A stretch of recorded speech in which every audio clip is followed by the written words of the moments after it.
Hi and welcome to the Ford Ka optional extra video. The Ford Ka as a subject was picked because I put out a poll. I put 4 different Ford cars potentially for a new video. They're all sort of based on Steve Saxe's book because Steve Saxe sent me the book previously and I was always going to want to promote it at the end, and I want to do something to help Steve promote the book because he's been very nice to me. He helped me introduce me to Patrick Lequesmont, plus it's a really good book, so it's nice to be able to promote things from people who you like and get on with. So yeah, anyway, the Ford Ka won out of that video, which surprised me. I thought that the Escort Cosworth would have won. But anyway, I'll probably do the Escort Cosworth at some point as well, because I ended up writing like a couple of pages of the script of that anyway. I'm going to do hopefully another video with Steve in the future about the RS range. So look for that at some point in the future. But anyway, we should probably get back to talking about the Ford Ka. There's a real worry in the mid-90s, I sort of mentioned this in the video, there was a real worry about making cars taller and whether the people would accept it, whether the public would accept it. It was, I don't have any evidence for this, but it seems to me it was born out of the fact that chassis were getting better, suspensions getting better, and back in the 60s, 50s, 60s, 70s, you couldn't really have very high cars with suspension because they would sort of wallow all over the road. But as we're getting into the 90s, you're getting to a point where suspension's so good that you can have higher cars, which or taller cars, which would allow you to still keep the same suspension, and there wouldn't be a whole lot of body roll.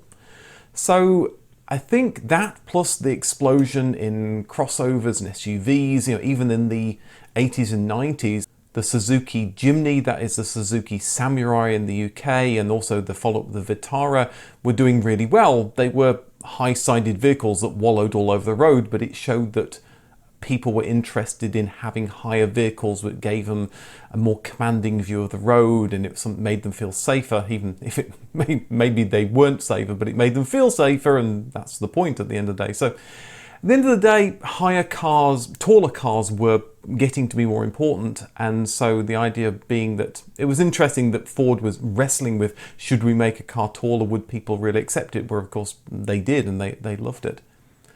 So that's the formation of the car, and then in 2002 they introduced the Sport Car, and there's that cat decapitation video, which if you don't like seeing cats even CGI decapitated, then don't look away, because this is the video. Again, what were they thinking? What was the ad agency thinking that this would be something that people would like?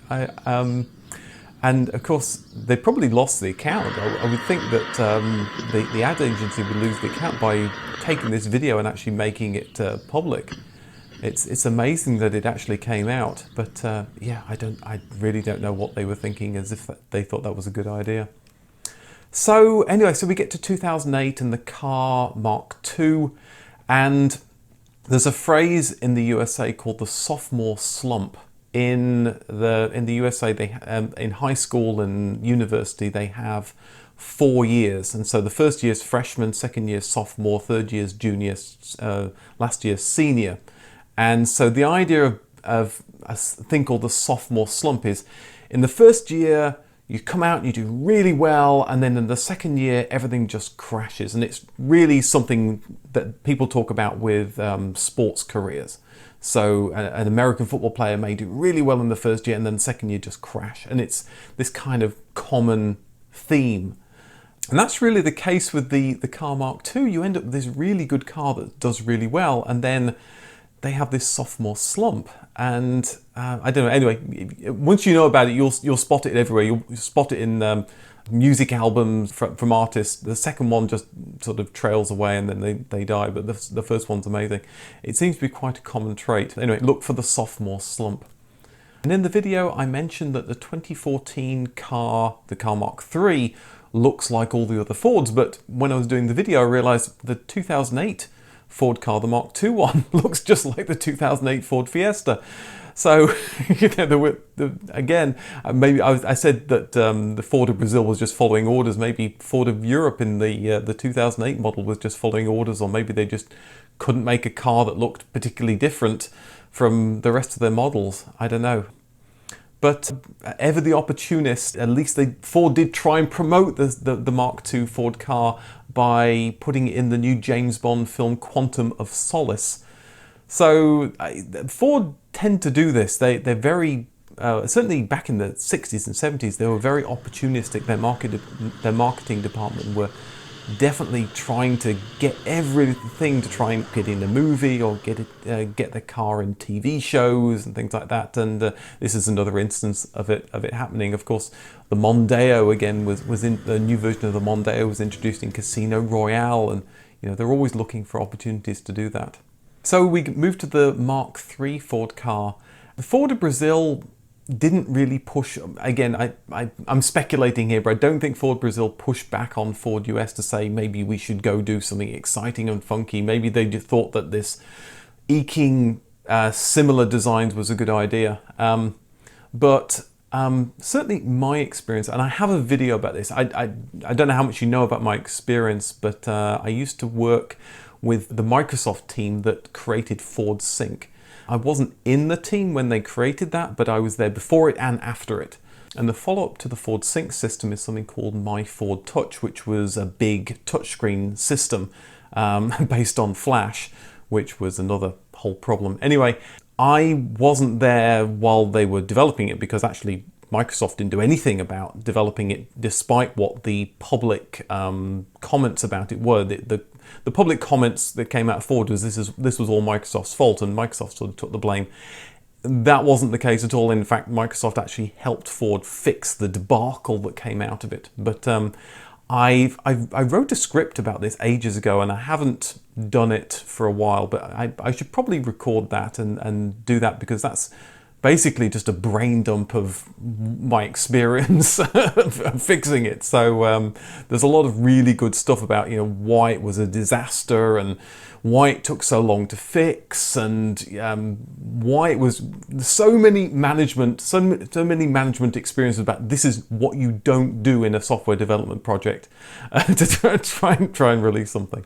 Anyway, so that's the My Ford Touch system, which at some point I'll make a video and I'll put it out there. While editing the video, I realized I forgot to say the point I was trying to make about the My Ford Touch project, which is that one thing that I discovered working with Ford is a big 800-pound gorilla, and if you do something, if Ford management say you do something, then you do something. And this was sort of the problem with the My Ford Touch system, in the fact that there was a small software company called B Square doing the software development for Ford, taking the Microsoft code and augmenting it. And they were a small player, and Ford told them jump, and they jumped. And unfortunately, Ford knew nothing about software development.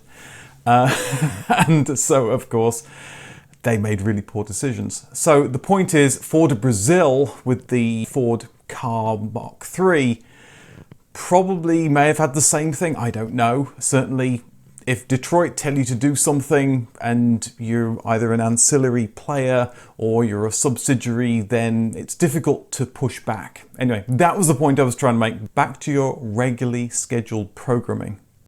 Anyway, going back to the Ford car, the original Mark I version, it's very much like the Twingo.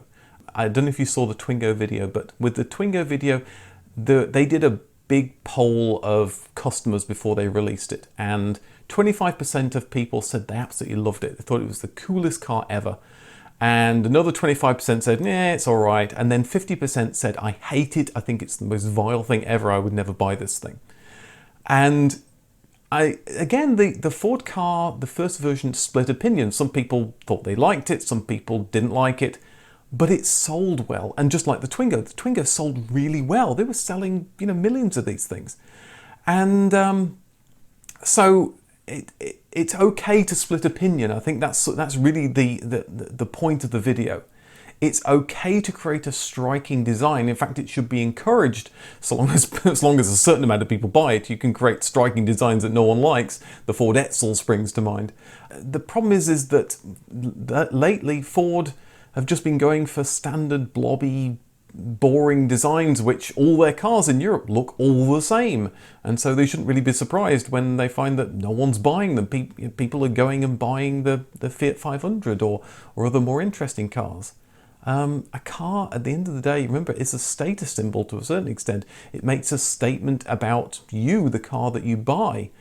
The Car 2, Mark II and the Car Mark III, the statement you're making there is you're counting your pennies and you're a dull person.